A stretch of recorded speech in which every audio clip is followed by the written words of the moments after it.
pagi Romo Gali dan teman-teman, dan selamat sore untuk teman-teman yang di US. Nama saya Lucy, belum ganti. Teman-teman, hari ini adalah sesi terakhir untuk tema Sabda Bahagia atau Beatitude yang dipimpin oleh Romo Galih ya. Tema hari ini adalah berbahagialah kamu jika karena aku kamu dicela dan dianiaya dan difitnah, karena upahmu besar di surga. Seperti minggu-minggu yang lalu, nanti setelah pengajaran Romo akan Romo akan memberi waktu buat kita sharing. Silakan pakai kesempatan sharing di sesi terakhir ini ya, untuk sharing kepada Romo Galih. Dan hari ini kita harus selesai tepat jam 9 karena Romo mau ada meeting setelah itu. Jadi kita akan coba supaya semuanya efisien. Kita mulai pengajaran kita sekarang. Silakan Romo untuk buka pengajaran kita dengan doa. Terima kasih banyak Lucy, selamat pagi untuk Indonesia, selamat sore untuk USA dan sekitarnya. Mari kita mulai acara kita dengan doa pembukaan. Demi nama Bapa dan Putra dan Roh Kudus, amin.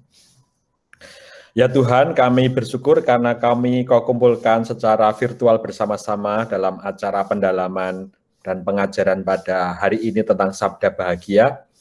Berbahagialah engkau jika karena aku engkau difitnah dan dianiaya karena besar upahmu di surga. Semoga kami bisa belajar dari orang-orang yang akan kami lihat pada hari ini bagaimana mereka bermenung tentang hidup mereka sebagai orang beriman di wilayah gereja di Indonesia ini sebagai inspirasi kami untuk melihat hidup kami. Berkatilah acara kami selama 1 jam ini agar berjalan dengan lancar tanpa kekurangan suatu apapun.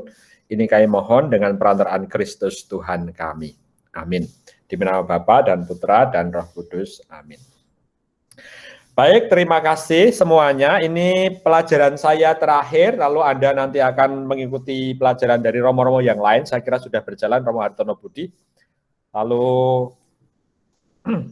saya berakhir hari ini karena minggu depan saya sudah mengajar seperti biasa sampai bulan Jun, lalu saya bulan Jun mulai ujian akhir, lalu meneruskan yang lain. Baik, hari ini saya mengajak Anda semuanya, kebetulan tema hari ini sangat bagus. Baik, ini saudara-saudara, saya akan men-share bahan saya ini loh, kepala hilang. Kelihatan ya? Iya Romo, ini kelihatan. Baik, rasa bangga dan cinta sebagai pengikut Kristus. Rasa orang gini, saya itu berpikir orang itu mau merasa kesusahan karena imannya karena dia punya rasa bangga dan cinta pada iman. Kalau orang tidak punya rasa bangga dan cinta pada iman, ketika orang susah, orang akan meninggalkan imannya. Begitu kan? Pasti begitu dalam pengalaman orang. Saya mengandaikan bahwa orang yang mau bersusah-susah karena iman Katoliknya itu karena orang merasa bangga dan cinta sebagai pengikut Kristus. Ada 3 pertanyaan. Apa kekasan menjadi orang Katolik? Apa tantangannya sebagai orang Katolik? Lalu apa alasan setia menjadi orang Katolik? Ya, ada 3 hal itu yang saya tanyakan kepada mereka pada 1.500 orang. Ini video yang dibuat oleh para frater, tetapi saya tidak akan menampilkannya di sini. Nanti Anda bisa lihat di YouTube saja ya. Pertanyaannya ini tadi. Yang nomor 2, apa yang membedakan orang Katolik dengan pemeluk agama lain? Apa sih bedanya orang Katolik? Ada enggak bedanya orang Katolik dengan orang tidak Katolik? Lalu apa kesulitan menjadi orang Katolik? Dan mengapa Anda setia meskipun sulit menjadi orang Katolik? Meskipun dianiaya, meskipun dibenci, Anda tetap setia jadi orang Katolik. Ya. Saya berpikir sih Anda yang di Amerika mungkin tidak sangat mengalami karena Kristen itu mayoritas. Gitu ya. Apa yang membedakan orang Katolik dengan pemeluk agama lain? Ini jawaban mereka. Dari kata-kata yang terkumpul, ada kata-kata yang saya dapat begini, berdoa. Orang punya gereja, ada orang Katolik, ada salib, ada Bunda Maria, ada ajaran kasih, ada Yesusnya. Jadi ini kata-kata yang paling sering muncul dari jawaban mereka yang saya rangkum dalam namanya program komputer, lalu keluar kata-kata yang membedakan mereka secara langsung. Ini yang mereka keluarkan dari tulisan Google Form mereka itu. Orang kota dan orang desa agak sama hasilnya. Kata-kata yang paling banyak muncul yang membedakan orang Katolik dengan orang non-Katolik paling banyak muncul hampir sama antara orang desa dan orang kota. Gereja, berdoa pakai salib, kasih, Yesus, ajaran, sakramen, ya itu kata-kata yang paling sering muncul di antara mereka ketika ditanya, apa yang membedakan orang Katolik dengan orang non-Katolik? Secara umum begini, menurut mereka, 1.500 orang ini, yang membedakan satu orangnya. Orang Katolik itu punya karakter. Kita dikenal orang yang jujur, orang yang murah hati. Kita dikenal sebagai orang yang tidak suka menipu, gitu ya. Maka mereka kalau di RT, di RW itu seringkali jadi bendahara. Karena orang Katolik dianggap orang yang itu tadi, jujur, bisa bekerja dengan baik. Tapi bahwa dari sisi penampilan bisa membedakan orang Katolik atau bukan, karena orang pakai simbol-simbol tertentu. Kebiasaan Katolik ada simbol-simbol tadi, ada tanda salib dan sebagainya. Lalu lembaga agama, orang Katolik juga sadar ada hierarki. Ada paus, ada imam, ada deacon. Ajarannya yang berbeda, ajaran kasih. Ada tradisi doa yang berbeda, itu yang mereka katakan. Kemudian, apa yang menjadi tantangan atau kesulitan Anda sebagai orang Katolik? Tetapi kalau ada kesulitan dan tantangan mereka, mengapa orang berani bertahan? Ini kan penting. Kok orang tetap berani bertahan, kenapa ya? Dalam iman, kalau tetap berani bertahan. Dan ini jawaban mereka. Kata-kata yang paling sering muncul ketika orang ditanya, jawaban mereka adalah karena Yesus itu menyelamatkan. Karena percaya iman Katolik. Karena Tuhan itu penuh kasih dan setia. Karena ajarannya. Karena merasa selalu hidup itu penuh dengan Yesus. Jadi ini kata-kata yang paling sering muncul dari orang-orang di Purwokerto. Mengapa berani bertahan menjadi orang Katolik meskipun banyak kesulitan. Ini kata-kata yang paling sering muncul. Yang merah itu yang paling sering muncul dari 1.500. Yang hitam besar itu yang agak paling sering muncul. Iman pada Yesus, ada kata percaya, ada kata Tuhan Yesus penuh kasih, itu yang paling sering muncul mengapa orang bertahan di daerah desa. Orang Katolik di daerah desa. Sedang orang Katolik di daerah kota, kata-katanya juga hampir sama. Yang paling sering muncul, iman, Yesus, Tuhan, menjadi penyelamat, ajaran, kasih, setia. Jadi kata-kata yang paling sering muncul, mengapa orang bertahan dalam gereja Katolik dari mereka. Nah ini, saya menunjukkan hasil diagram dari penelitian kami. Maaf kalau kesulitan melihat, tetapi ini diagramnya yang saya kumpulkan dari data mereka 1.500 dari desa, tapi yang agar mudah maka Anda bisa melihat di sini. Apa alasan orang bertahan dalam hidup beriman Katolik meskipun banyak tantangannya? Ini jawabannya.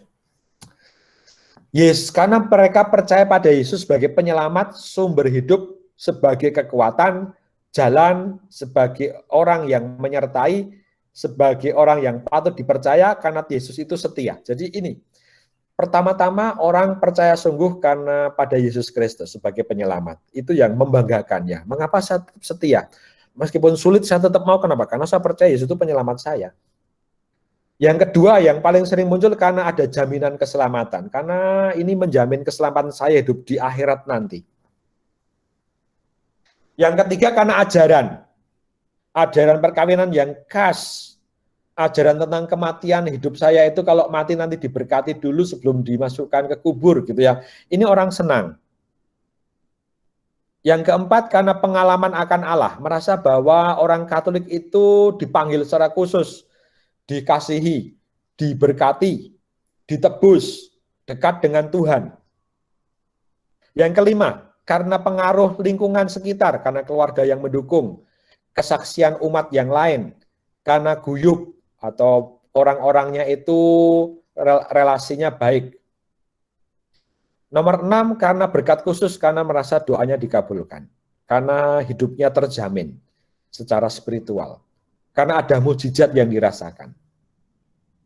Nomor 7, karena perasaan, cocok, merasa cocok jadi orang Katolik, nyaman, mantap, mendarah daging, dari dulu sudah Katolik, tidak mau pindah-pindah. Yang ke-8, karena ada sakramen. Merasa itu sakramen itu menguatkan hidup, sehingga saya merasa meskipun kesulitan tetap saya menjalaninya. Yang ke-9, gereja, merasa satu dengan gereja, ada hierarki yang jelas. Yang ke-10, merasa agama yang paling baik untuk saya.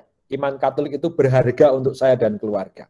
Ini jawaban dari umat ketika saya tanya, mengapa Anda meskipun itu sulit jadi orang Katolik tetap bertahan, tidak keluar? Ini jawaban-jawaban dari mereka semuanya.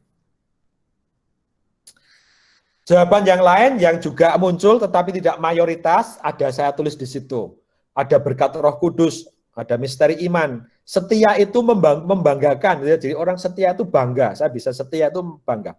Kalau nanti saya mati, jenazah saya dimanusiakan, ini juga muncul. Jadi saya itu pengen jadi orang Katolik karena jenazah saya kalau mati nanti saya didandani rapi gitu ya. Ini di Indonesia muncul begitu. Kalau yang lain kan enggak. Kalau orang Katolik itu jenazahnya rapi gitu ya. Menemukan Tuhan yang sesungguhnya, Yesus sebagai hakim. Ajaran tentang perkawinan dalam Katolik. Semoga jawaban mereka ini menginspirasi Anda. Kenapa ya? Mungkin kalau tantangan di Amerika lain dengan di Indonesia. Pasti setiap tempat tantangannya berbeda-beda. Dan ini yang saya temukan dari umat. Ternyata umat saya itu luar biasa. Tantangan imannya besar gitu ya. Tetapi juga kesetiaannya luar biasa dalam hidup mereka. Ini, saya merasa baik di kota maupun di desa, orang percaya bahwa Yesus itu penyelamat. Dan janji keselamatan mendapat poin yang tinggi. Jadi orang sungguh-sungguh percaya sehingga mereka tidak mau pindah agama. Perasaan cocok dan nyaman dan mantap berada di bawahnya. Ajaran umum kasih dan pengampunan juga sama. Ini mayoritas orang mengatakan ini, mengapa tidak mau pindah. Lalu orang mengatakan agama Katolik adalah agama yang baik dan benar. Iman itu berharga. Ya. Lalu juga yang nomor 3, yang poin ketiga, 1, 2, 3. Menjadi Katolik adalah panggilan dan sudah jadi Katolik sejak kecil. Ini juga banyak orang mengatakan begitu. Artinya sejak kecil sudah dididik secara Katolik. Sehingga orang tetap saja bertahan dalam iman Katolik. Yang terakhir, urutan. Jadi urutannya, mengapa orang bertahan? 1, Yesus itu penyelamat. Yang pasti. Yang kedua, orang merasa nyaman dan mantap jadi Katolik. Yang ketiga, karena ajarannya. Lalu yang keempat, karena iman itu berharga bagi saya. Karena sejak kecil saya sudah dalam gereja Katolik. Ini saya mengulangi hasil dari yang mereka katakan. Berikutnya, para saudara Bapak Ibu, setelah setengah jam ini, Anda yang mengalami juga, apakah Anda juga mengalami, apa atau yang membedakan kita dengan orang non-Katolik ada bedanya enggak ya? Itu yang mau saya tanyakan kepada Anda. Apa tantangan Anda sebagai orang Katolik? Dan mengapa Anda bertahan dalam iman Katolik kalau itu penuh tantangan? Membantu kita untuk bermenung tentang iman kita sendiri dalam refleksi kita hari ini. Jadi pertanyaannya itu, apa yang menantang, menyulitkan Anda sebagai orang Katolik dan mengapa Anda setia dan bertahan dalam iman Katolik? Terima kasih, ini yang bisa saya siapkan, saya kembalikan kepada Lucy sebagai moderatornya. Terima kasih Romo. Oke, teman-teman, sekarang kita akan masuk ke sesi sharing. Silakan teman-teman pakai kesempatan sesi terakhir ini untuk sharing kepada Romo Galih. Tapi sebelum sharing, saya minta waktu sebentar untuk Tia memberikan pengumuman dan kemudian Mayo juga ada pengumuman buat kita. Silakan Tia.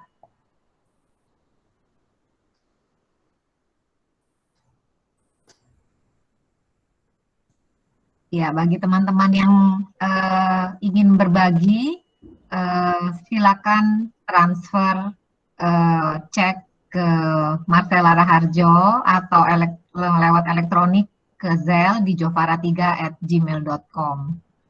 Kemudian, Mai mungkin bisa langsung berikan pengumuman sambil itu, Mai? Iya, kita sambil, thank you ya Lucy, sambil nunggu umat menjawab 3 pertanyaannya Romo yang bisa di-sharingkan. Aku pengumuman untuk minggu depan. Romo Gali, minggu depan kita akan bertemu dengan another Romo Anton Firmansyah. So, Wow. teman-teman, I know this is amazing. Teman-teman, Romo Anton Firmansyah sekarang berada di Tokyo. Ya memang mungkin kebanyakan kalian juga tahu waktu dikirim ke Bay Area, memang Romo Anton ini dikirim dari Jesuit Tokyo, Jepang. So he's busy there, but menyempatkan waktu untuk kita. Ada 9 sesi. Keterangan detail sudah ada di website kita. 9 sesi ini sangat temanya adalah liturgi dan iman yang hidup. Jadi ini lebih ke arah tentang misa kita, ritual. Kenapa? Why we do what we are doing, basically. Bagus sekali pelajarannya. Looking forward juga untuk Romo Anton minggu depan. Jamnya saya mau mengingatkan itu jam 5.30 karena Romo Anton ada kelas yang dia harus mengajar ya. Dia mengajar di Sofia University. So itu 5.30 jadi lebih telat setengah jam. Begitu saja Lucy, terima kasih. Thank you, Mayo. Wow, topik minggu depan juga menarik ya. Mayo hebat memilih-milih topiknya. Ya, Sekarang, saya berharap Anda ikut Romo Firman, ini teman sekelas saya semenjak saya di Amerika, dan dia kalau memberi bahan bagus sekali. Saya yakin ini bagusnya, bahan-bahan dia bagus. Karena ini disertasi dia, bagus sekali bahannya. Terima kasih Romo. Oke. Teman-teman yang sudah memberikan support juga, terima kasih banyak. Sekarang saya persilakan bagi yang mau sharing, silakan sharing. Ya, di Amerika mungkin lebih seperti yang dikatakan oleh Bapak Suci, lebih soal materialistik, soal hidup yang tidak butuh Allah, soal individualis. Saya kira itu tantangan-tantangan luar biasa di negara-negara maju. Sedang negara-negara yang minoritas seperti Indonesia, tantangannya lebih soal relasi dengan umat beragama lain. Romo, mungkin umat-umat Katolik juga perlu dikasih encouragement untuk lebih duduk di dalam pemerintahan dan lebih aktif untuk menjadi mungkin RT, RW, camat, dan seterusnya sampai ke tingkat menteri gitu. Don't be shy. Betul, itu salah satu program kami nanti Liliana, bahwa mulai tahun depan Pak Peris akan mengumpulkan semua orang-orang Katolik yang sudah ada di pemerintahan, mulai dari RT, RW, camat, lurah, DPR, itu dikumpulkan agar mereka punya kesadaran bahwa orang Katolik itu perlu punya jabatan untuk ikut ambil public policy. Itu yang ingin kami tawarkan kepada mereka. Sebagai salah satu usaha bagaimana orang Katolik punya kesadaran berwarga negara. Itu sih yang saya lakukan, yang kami pikirkan bersama. Iya, dan saya harap juga wanita-wanita Katolik di Indonesia juga lebih mau banyak aktif dalam berorganisasi untuk mengedukasi wanita-wanita di sana yang masih sedikit kurang aware about what they can do better gitu loh, Romo. Ya. Ya, kita di sini aku yakin maulah mensupport gitu dalam pendidikan sewaktu-waktu nanti mungkin kalau aku datang ke Indo kumpulin kasih knowledge ke mereka, transfer knowledge gitu. Thank you Romo. Sama-sama Liliana, terima kasih. Tadi ada Yani ya. Yani Resen, apa Yani mau sharing? Silakan. Oh, ya, Romo, selamat siang, pagi Romo, Yanli Romo. Yani. Baik Romo. Saya mau tanya Romo, kalau di Jakarta tuh ada kelompok yang namanya dari Keuskupan KWI ya, bukan KWI, dari Keuskupan Agung Jakarta.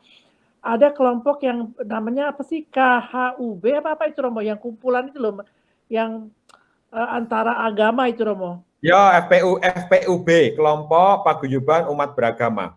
Nah, Ada. itu di daerah Romo ada nggak? Oh iya, ada semuanya. Semuanya ada. Tapi jalan nggak itu? Jalan. Jadi gini, ada di paroki-paroki yang relasinya baik, maka itu relasinya baik. Kalau yang di Jakarta itu bagus sekali, karena kakak saya itu mewakili untuk yang Katolik gitu. Dan mereka sampai kakak saya itu bawa ustadz-ustadz ke Vatikan, Romo, beberapa tahun yang lalu.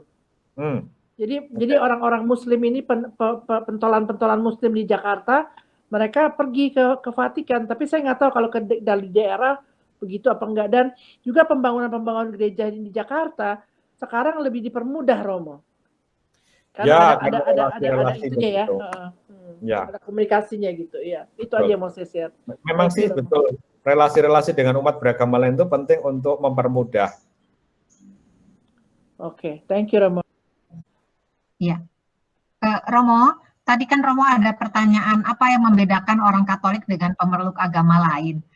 Jena tanya, maksudnya Romo agama lain di sini tuh termasuk pengikut Kristus yang lain seperti Protestan, Baptis, Pentakosta. Ya, kalau di Amerika kelihatan enggak ya? Identitas Katolik itu kelihatan enggak ya? Saya enggak tahu ya. Menurut orang. Silakan Jen, sharing Jen. Atau sama sih? Yang lain silakan.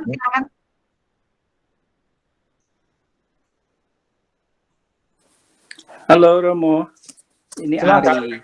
Saya mau coba jawab pertanyaan Romo. Jadi kekatolikan kelihatan nggak ya di sini dibandingkan dengan Kristen yang lain? Kelihatan sekali.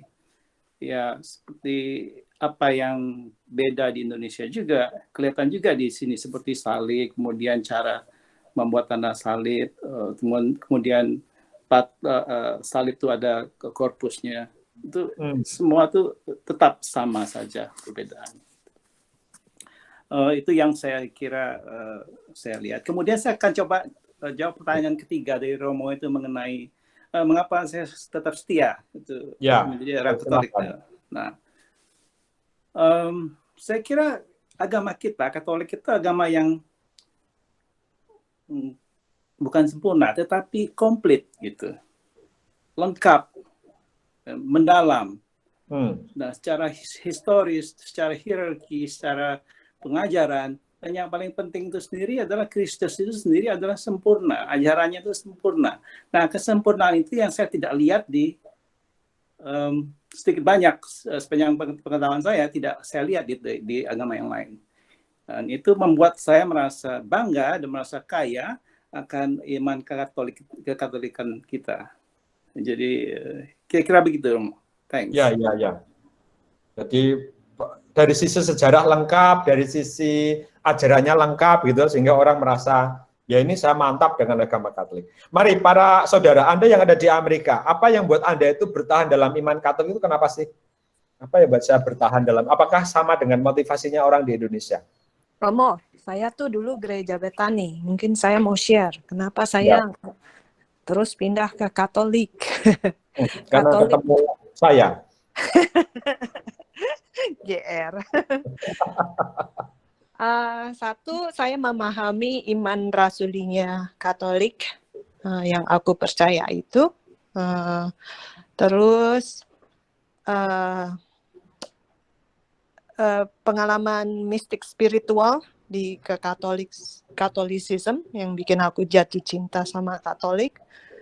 Terus ketiga, jadi kalau pengalaman mistisisme itu pengalaman pribadi ya, sesuatu yang aku lihat yang bikin aku tuh tercengang-cengang dan terpana-pana. Beberapa mukjizat yang terjadi yang beyond akal pikir kita, dan aku mengalami itu. Terus ketiga, aku menyenangi kisah-kisah santa-santa, dan terutama santa-santa yang tubuhnya tidak sudah meninggal tapi masih tetap abadi, itu amazing sekali. Terus saya juga amazed sama the real presence of tubuh Kristus itu loh, Romo. Ya. Ya, itu yang membedakan. Thank you. Terima kasih Lilian. Jadi ada pengalaman-pengalaman pribadi soal kehadiran Kristus yang penuh dalam. Jadi Lilian lebih banyak ngomong soal apa yang membuat saya mantap jadi orang Katolik karena ajarannya. Karena pengalaman-pengalaman pribadi juga ada di sana. Iya, ajaran dan pengalaman pribadi the real presence itu, Romo. Ya. Yang saya pernah melihat di suatu misa, host itu beneran berdarah soalnya. Oke, terima kasih. Apakah Romo mau wrap up sebelum kemudian nanti kita tutup, Romo? Baik, ada 3 hal yang mau saya katakan kepada Anda semuanya. Yang pertama, kalau kita bicara soal ini 6 kali pertemuan, kita bicara soal berbahagialah atau kita menyebutnya beatitude. Ya, maksudnya adalah begini. Kata berbahagialah itu mau dikatakan begini. Kamu akan mendapatkan bahagia itu kalau ada syaratnya. Jadi bahagia yang dikatakan oleh Yesus itu bukan kebahagiaan yang semata-mata kebahagiaan duniawi, tetapi kebahagiaan yang Anda dapatkan nanti sesudah ini. Maksudnya itu ya, jadi ada syarat-syarat tertentu kalau orang mau mendapatkan kebahagiaan surgawi. Tadi itu setia dalam iman, yang kemarin itu orang yang murni hatinya, sebelumnya orang yang generous, berkeadilan. Jadi itu syarat-syarat orang mendapatkan kebahagiaan dalam arti kebahagiaan hidup di akhirat nanti. Itu yang selama 6 pertemuan kita ngomong soal itu. Lalu yang kedua, yang mau saya katakan adalah ini. Apa yang Yesus ajarkan dalam sabda bahagia itu adalah sebuah proses. Tidak bisa terjadi lalu sudah selesai, tetapi terus-menerus dilakukan dan dialami oleh orang. Orang terus belajar untuk yang namanya bagaimana menjadi orang Katolik yang sungguh-sungguh setia dan baik. Itu yang kedua, bahwa menjadi Katolik itu adalah sebuah proses. Dan yang ketiga, saya merasa kita perlu terus bertanya pada diri kita, seperti hari ini, dalam hari ini gereja punya santo besar, bertobatnya Santo Paulus, dan Paulus selalu berkata bahwa mengenal Kristus itu yang paling utama, yang lain adalah sia-sia. Mengenal Kristus adalah yang paling utama, yang lain adalah sia-sia. Saya kira tujuan akhir nanti dari perjalanan kita adalah semakin setia pada iman itu. Mengenal Kristus dengan lebih baik. Itu 3 hal yang bisa saya katakan kepada Anda semuanya soal pendalaman 6 kali pertemuan sampai hari ini. Terima kasih banyak Lucy dan WKECU sudah bersama dengan saya 6 kali pertemuan. Itu saja, kalau ada kurangnya minta maaf apa yang sudah saya siapkan ini. Semoga tidak ada. Semoga ini setelah selesai semuanya, dalam arti kuliah-kuliah saya selesai bulan Agustus atau kapan lagi kita bisa ketemu lagi. Terima kasih. Iya Romo. Terima kasih Romo. Romo? Ya. Kurangnya kurang lama Romo. Kurang lama. Betul sekali. Terima kasih. Terima kasih buat yang sudah sharing hari ini, Liliana, Yanli, Ari, Pak Susilo, dan semuanya. Terima kasih banyak Romo Gali sudah luangkan waktunya. Nanti kita sama Romo Gali kan, Mai? Pada waktu yang tepat? Absolutely. Oke. Untuk hari ini kita akan tutup sesi ini, minta tolong Romo untuk doa penutup dan berikan berkat, dan mungkin kita masih punya beberapa menit buat teman-teman say hi sebelum Romo beneran ke meeting. Silakan Romo. Baik, para saudara, mari kita tutup dengan doa penutup demi nama Bapa dan Putra dan Roh Kudus. Amin. Ya Tuhan, kami selama 6 pertemuan telah mendalami yang namanya sabda bahagia. Semoga sabda bahagia ini menjadikan kami bekal untuk perjalanan hidup kami dalam hidup beriman, semakin memahami bagaimana kami hidup sebagai orang Katolik di dalam masyarakat, bernegara, berbangsa, tetapi juga berelasi dengan orang-orang di sekitar kami, dan kami bisa mempraktekkan iman kami tidak hanya dalam simbol, tetapi juga dalam hidup sehari-hari, nilai-nilai yang kami percayai.